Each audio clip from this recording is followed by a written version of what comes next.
Nous venons d'insérer une page de garde. Nous avons également mis du contenu dans les zones de contrôle de contenu, titre du document, sous-titre du document et auteur. Et en jetant un dernier coup d'œil donc sur l'entête et enfin sur les pieds de page que nous avons aujourd'hui, nous venons de constater qu'il manquait une information importante, surtout lorsqu'on parle d'un document de plus de 40 pages, à savoir la pagination.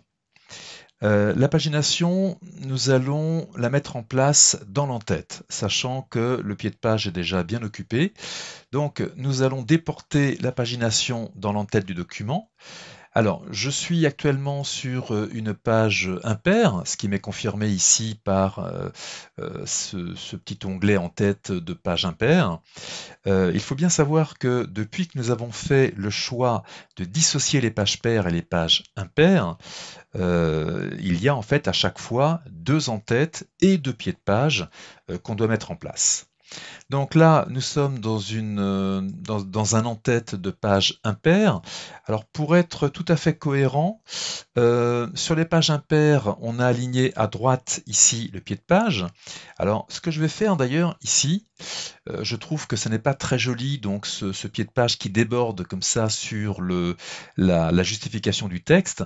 Donc je vais modifier le retrait à droite ici déjà pour qu'on ait quelque chose de plus propre. Et j'en profite également pour faire la même chose sur une page, cette fois-ci paire, en déplaçant donc le retrait à gauche. Voilà, je vais venir l'aligner, je pense que ce sera quand même plus joli comme ça. Voilà, donc maintenant que je viens de faire ces petites rectifications, il ne reste plus qu'à s'occuper donc de l'entête. Alors, je suis sur un en-tête donc de page impair. Je positionne donc mon curseur dans l'entête.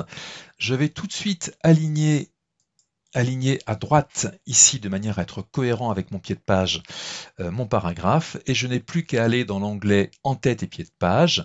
J'utilise la troisième commande en partant de la gauche, numéro de page, et le numéro de page, je ne souhaite pas le mettre comme ça en haut ou en bas de la page. Non, je souhaite le mettre exactement à la position du curseur, donc je choisis position actuelle. Et dans la galerie qui m'est proposée, je vais aller vers la fin de la galerie et je vais choisir cette option qui est particulièrement intéressante puisqu'elle permet d'afficher la page active sur le nombre de pages total du document. Donc ça s'appelle page X sur Y et je vais insérer ici mon pied de page.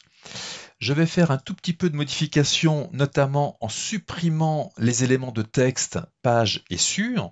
Alors, on peut remplacer par exemple le sur par la barre verticale, une barre verticale qu'on obtient avec le raccourci Alt-GR6. Voilà, un petit peu de mise en forme également pour terminer.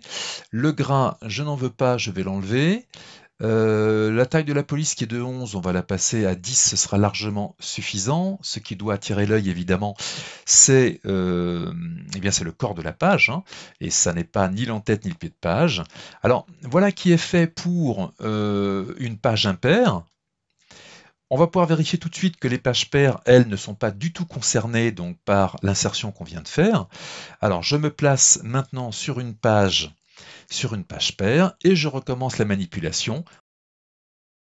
Onglet en tête et pied de page, commande numéro de page puis position actuelle. Je fais le même choix que tout à l'heure, page X sur Y.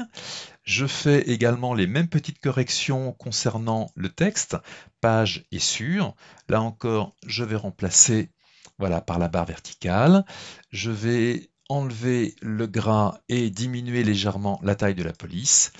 Voilà. Donc à présent, on a quelque chose qui est tout à fait cohérent, avec en plus des alignements donc qui sont tout à fait soignés. Voilà, c'est exactement ce qu'on souhaitait. Donc voilà pour ce rajout donc de la pagination.